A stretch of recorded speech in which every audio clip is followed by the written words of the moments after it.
Because, oh, fine. PowerPoint's dinging at me. Ding, ding, ding. Whatever. Okay. This is before you get ready to film, before you get ready to interview, before you get ready to start. This is all about you, getting you ready. You've learned a lot. You might have skimmed through. You might have multitasked. You might not have paid a lot of attention. So this is like a refresher. It's like Cliff Notes for those of us who relied heavily on Cliff Notes. If you don't know what it is, you have to Google it. It was life-changing. If you are going to use your smartphone or your tablet, do not hold it. Order equipment and make your life easy. Order a smartphone clip, smartphone tripod, tablet clip, tablet tripod. They all fit in the same type of tripods. There's nothing special about the tripod other than it has a smartphone clipped on it or it has a tablet clipped in it. And then you want to have a lavalier mic. If you're shooting on a phone, I mean, there's like 900 little holes and buttons and things that your phone could have. And your microphone is somewhere on the phone. But that doesn't mean that the microphone is where the camera is going to shoot or where you're going to hold it or where it's going to sit in the tripod. So you can get a lavalier mic as cheap as $30.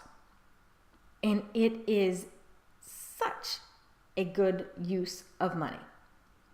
So if you buy nothing else, you can get a tripod and a smartphone clip for, I think, $25, $30. You can get some really cheap ones for like 15, 10, 15. But they're gonna be really frictiony to move around, and the camera's gonna pop. So if you have to adjust it just a little bit, you'll be like pushing it slowly, and it goes like straight down.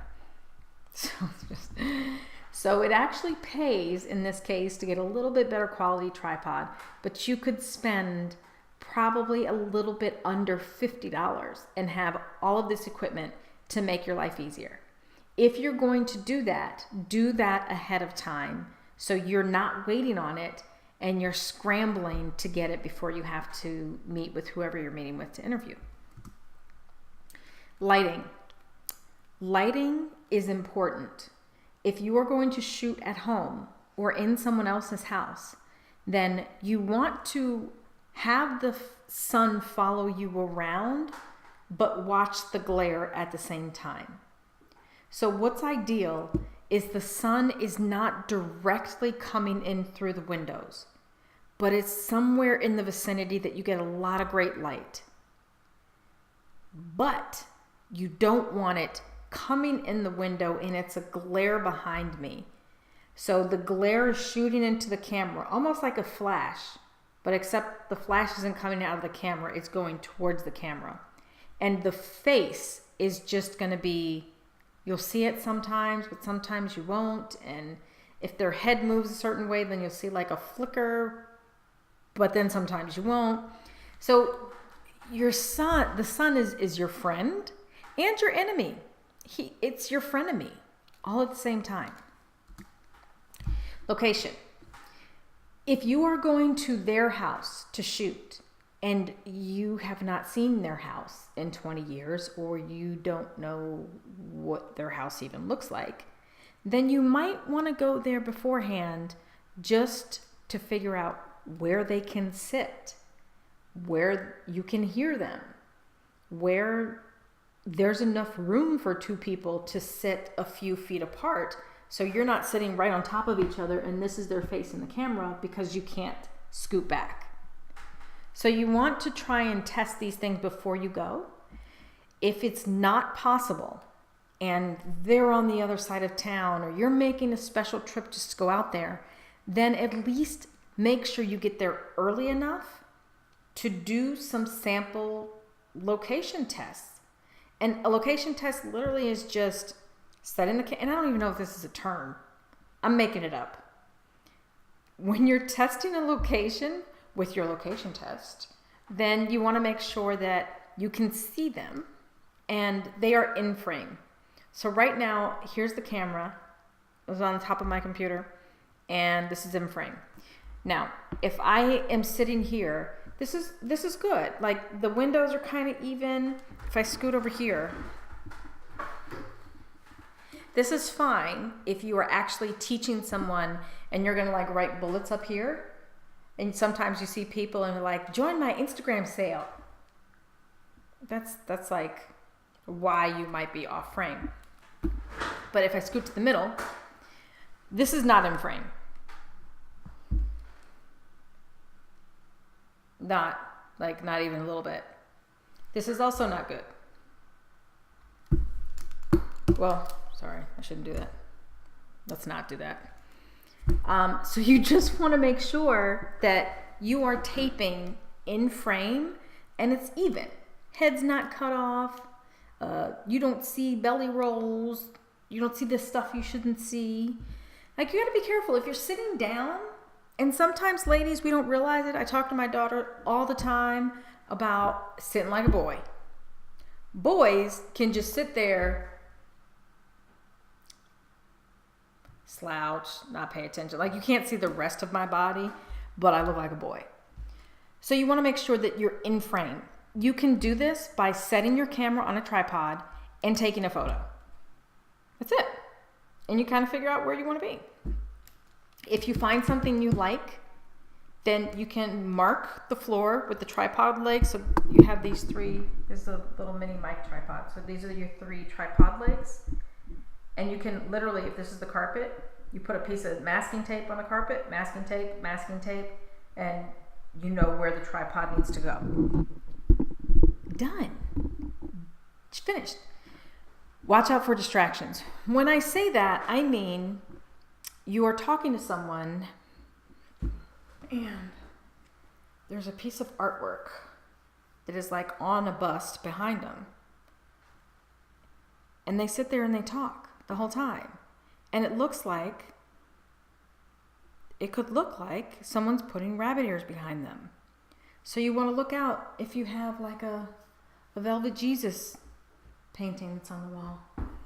Or something that's just, it's going to take away from the quality of the story because you're like, look at that painting. Do you think they bought that or you think somebody gave it to them?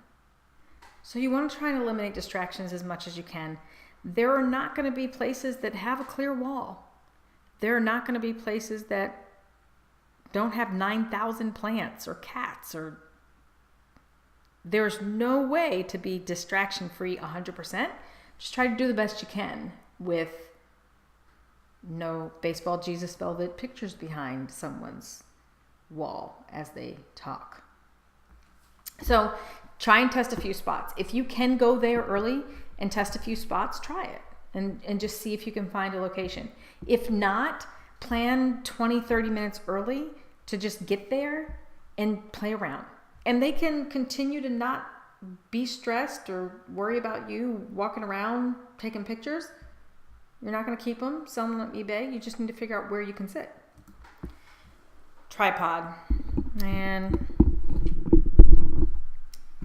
play with your tripod before you get there. Because if you have a tripod that has screws that you have to tighten, you want to test. And it's not really hard to work with the tripod until it wasn't tightened and your phone falls out the clip and onto the floor. So play with the tripod before you start and practice with the tripod. It's super easy to extend the legs and fold it up, and that part's not hard, but it's just like getting the smart clip for the phone on or getting the iPad attachment on. Just that stuff you can fumble around, and it doesn't take much time, maybe just a few minutes to play with the tripod before you start. And if you do have to move it, so it looks like I'm in frame right now, but then I had to move the phone so I could focus in or lighten the lighting on the phone, and it moved up like that. Now my lighting is perfect, but now I can't see anything. If you have a tripod that's really tight and you slowly push it, and it goes like that. It's not smooth, and you want to avoid that in your shot while you shoot. You don't want to like, oh shoot, hold on, don't say anything. That stresses people out. So get familiar with it before you do all that in front of someone and they're pouring their heart out, and this is what you get. And it's moving, it's bobbing around. Super annoying. Yeah, just practice. Practice the tripod. And this is the most important part. If no one can hear me, it doesn't matter what I say. It doesn't matter how profound it is. It doesn't matter how life-changing it is. Nobody heard it. Doesn't matter. Sound is more important than seeing anything. It's more important than anything else. A shaky phone doesn't matter if I can hear. So sound has to be checked beforehand. If you are getting a lavalier mic, test it beforehand. Do a mic check on yourself. And when you test it, you can't listen to it on the phone and be like, oh, that sounds good. You can't listen to it on the camcorder because the camcorder speaker is like this big and there's no left channel and right channel. It all comes out of one little place. If you are going to do anything, check your sound beforehand. If you have a super awesome LG V20 like I have, then it has 2 channels on it when it records, just like a microphone, like a nice mic. But I can't really hear the sound quality, what it really sounds like, unless I hear it on a computer. So to test the sound, you can record a test, stop the test, and then put it on your computer. If you have an SD card, that means you have to take the SD card out of the camcorder.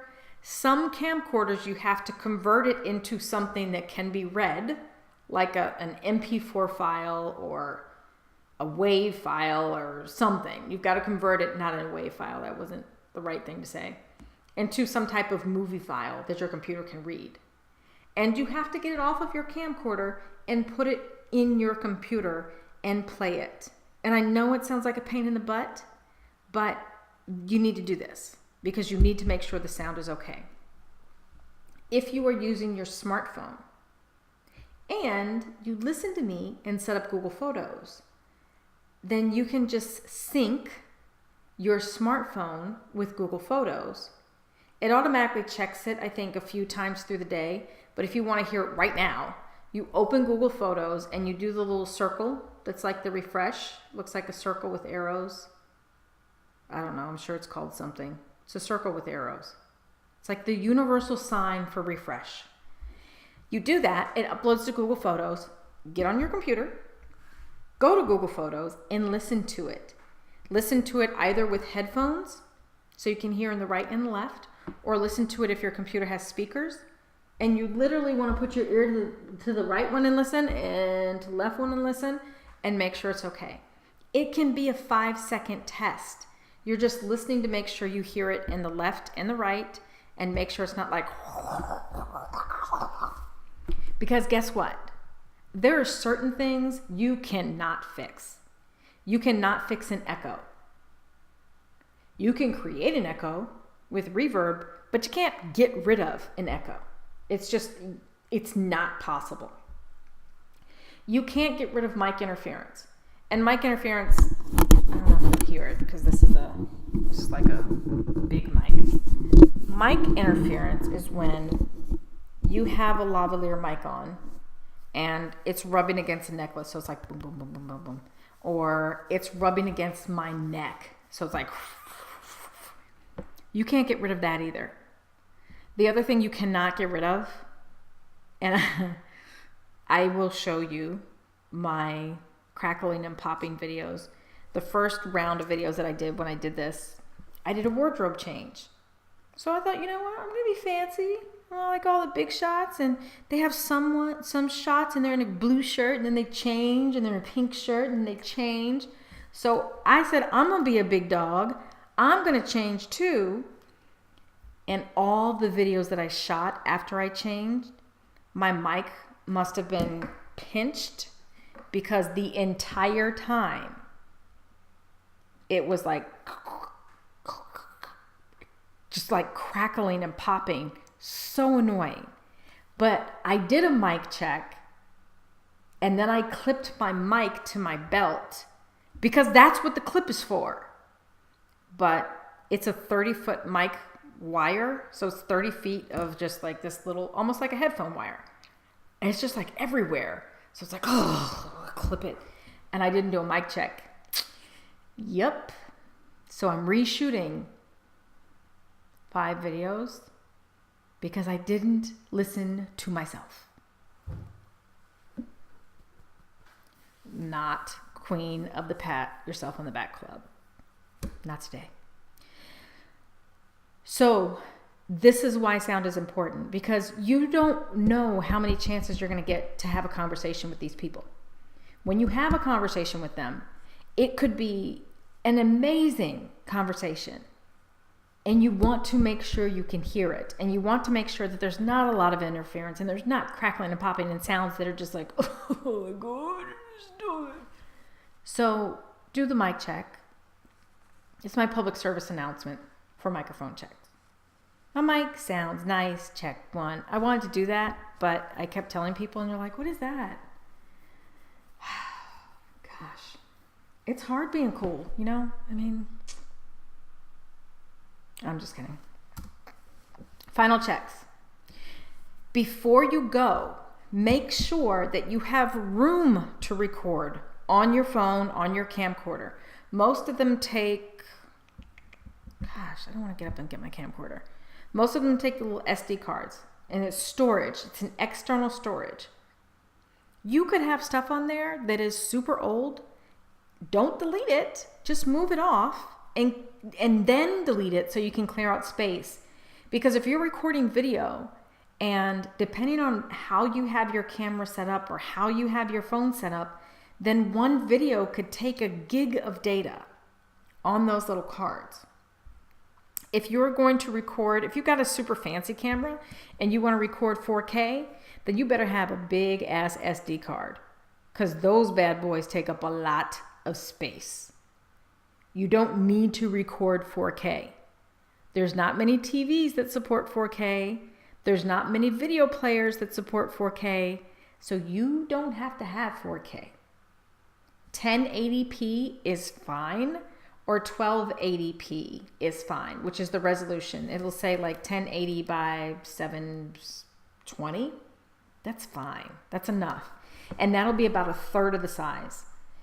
Charge your device. If you're going to use a camcorder, charge it beforehand, because many of them you cannot charge while you record. There's interference. It makes a sound. It's like, super annoying. So charge everything you need beforehand. If you have extra batteries, charge your extra batteries. Pack up all your stuff, put it in a bag before you have to leave, and make sure you have everything. I have a checklist for you so you don't forget anything. But if there's anything that you want to take them, like old photo albums or mystery people in photos, and be like, I know who these people are, but who's the dude in the back? Anything like that that you want to take with you, pack it up. Make sure you have it. If you have a spare power strip lying around, you might want to take it, because you might have to charge the camera if you're going too long. You might have to charge your phone. You might have to have something else plugged in, and you have no idea what the plug situation is going to be. So you don't know if they're going to have an extension cord or a power strip. So just, if you have one, just bring an extra power strip or an extension cord. And you have to pack a lot of patience and love, because sometimes people are really wordy and chatty, talk a lot. And sometimes people take a really long time to get to the point. But you know what? It's not about you. So pack your patience, do this out of love, and have fun. Don't stress. The first time is probably going to suck. So knowing that, practice on somebody that you really don't care what they say. See? Set your expectations low. I mean, you can practice on someone that you want to know what they say, but it's not as important. And I think that's it. So if you have any questions, or you have any comments, or you are stuck, or you did awesome on the first time, then I want to hear about it. So make sure you post it below. You ready? You're gonna be awesome. You're gonna be awesome. That's my personal song. You can say it to yourself if you want to. I'm gonna be awesome. I'm gonna be awesome. Okay, you ready? Let's go.